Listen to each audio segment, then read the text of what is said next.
నా భూతో నా భవిష్యత్. కేవలం 9% VAతో మన మర్రి గోల్డ్ అండ్ డైమండ్స్ లో నక్షి మేళా. Marri gold and diamonds, KPHP metro station, Hyderabad. Kerala assembly ఎన్నికల్లో కాంగ్రెస్ నేతృత్వంలోని యూడీఎఫ్ అధికారాన్ని హస్తగతం చేసుకుంది. అధికార ఎల్డీఎఫ్ ని మట్టి కరిపించి 3/2 మెజార్టీతో జయభేరి మోగించింది. మొత్తం 140 స్థానాలకు 102 చోట్ల విజయం సాధించింది. ఎల్డీఎఫ్ 35 స్థానాలకు పరిమితమైంది. బీజేపీ 3 స్థానాల్లో విజయం సాధించి ఉనికి చాటుకుంది.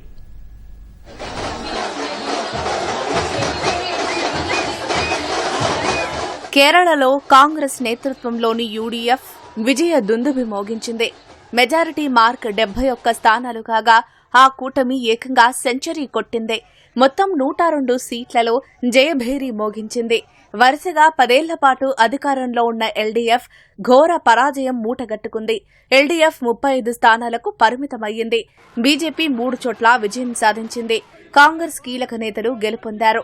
ముఖ్యమంత్రి రేసులో ఉన్న ప్రతిపక్ష నేత వీడి సతీశన్ పరవూరు నియోజకవర్గంలో ఎల్డీఎఫ్ అభ్యర్థి టైసన్ మాస్టర్ పై 20,600 ఓట్ల తేడాతో గెలుపొందారు. కేపీసీసీ అధ్యక్షుడు సన్నీ జోసెఫ్ పరవూరు నుంచి విజయం సాధించారు. దివంగత సీఎం ఊమెన్ చాందీ తనయుడు చాందీ ఊమెన్ పూతుపల్లి నియోజకవర్గం నుంచి భారీ విజయం సాధించారు.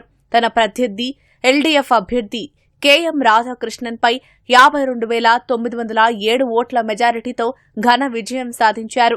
మరోవైపు ఎల్డీఎఫ్ కూటమిలో సీఎం పినరాయి విజయన్ ధర్మాదం స్థానంలో గెలుపొందారు. కాంగ్రెస్ నేత అబ్దుల్ రషీద్పై 19,247 ఓట్ల తేడాతో విజయం సాధించారు.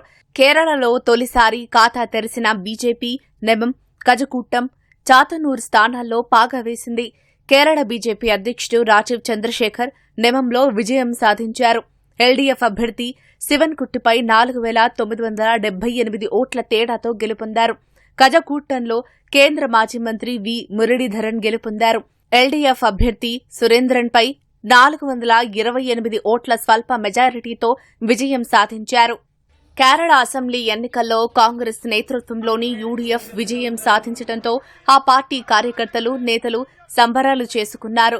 పలుచోట్ల కాంగ్రెస్ జెండాలతో రోడ్లపైకి చేరి కేరింతలు కొట్టారు. బాణాసంచా కాల్చి సంబరాలు చేసుకున్నారు. మరికొన్ని చోట్ల కేకులు కట్ చేసి మిఠాయిలు పంచుకున్నారు. పలుచోట్ల పాటలు పాడుతూ డాన్స్ చేశారు.